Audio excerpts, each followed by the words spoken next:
Makinig po lahat ng babae. Gusto niyo maging asawa. At Roman. W-I-F-E. Tama po? W means Roma. Are you wise? Wise ka ba nung pinili mo siya bukod sa pogi? Pogi. Wise ka. Mapera. Accountant eh. Wise ka ba nung pinili mo siya?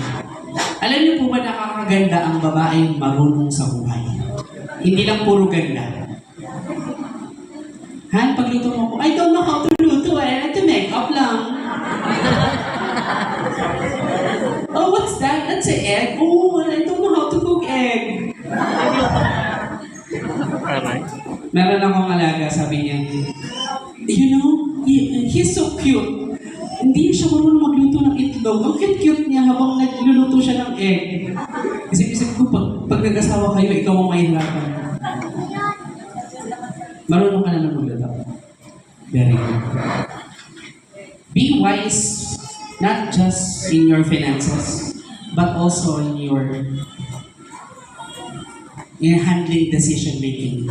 Kasi doon mo masusuportahan ang asawa mo. Ang woman na may wisdom, mahirap tibagin. Amen? Amen. Be a woman not by your face or your beauty. Be a woman with intelligence and wisdom. Mga babae, hindi lang ganda ang sukatan. Minsan yung laman, it matters most. Letter I, intimacy. In my experience, top 2 or top 3 na mga couples na naghihiwalay at nag-aaway.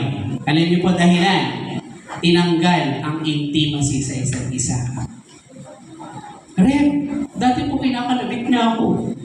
Gabi-gabi pa yun. Ngayon hindi na. Kailan yung huli? Siguro pagod lang siya. Kailan ba yung huli? 2 years ago. May problema po yun. Roma, be intimate to your husband. Mag-asawa po kayo. Huwag niyong alisin. Kahit gano'n kayo kabisi sa buhay. Date. Alam niyo yan, mag-date kayo, mag-usap kayo. Alam mo yun, you have this romantic intimacy with each other. Huwag niyong tatanggalin po yun. Yun ang lahat ng mga client ko. Lahat ng mga kina-counseling po. Isa yun sa number 1 problem nila. Dati po pinagpupuksan ako ng pinto. Ngayon sinasarahan na lang po ako.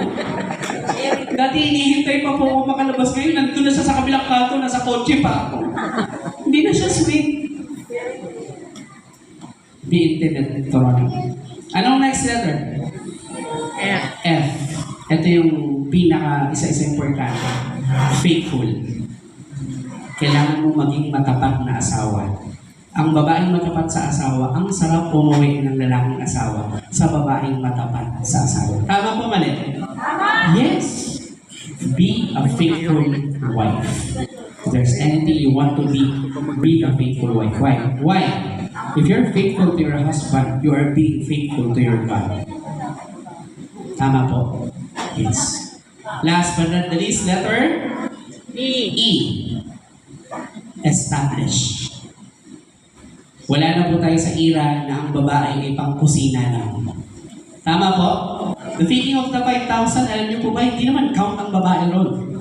In the ancient biblical scriptures, hindi po count ang mga babae. Pero ngayon po, ang mga babae, they dominate. No? They dominate. No? Pero huwag niyo naman kami underin. Kahit mas malakas yung kumita sa amin, huwag niyo naman underin si Ronald. Tama ba? So, be an established, not just on your finances, but also in your mentality and your emotion, so that you can support your husband. Be an established woman.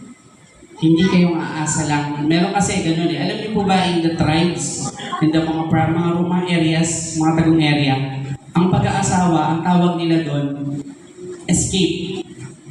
Escape yun. Mag-aasawa na lang ako. Ayoko na mag-aaral kasi lalaki niyo bubuhay sa akin. No, in this era, no. Women are so established. Be an established woman with wisdom, with faith, with God, with intimate relationship with your husband.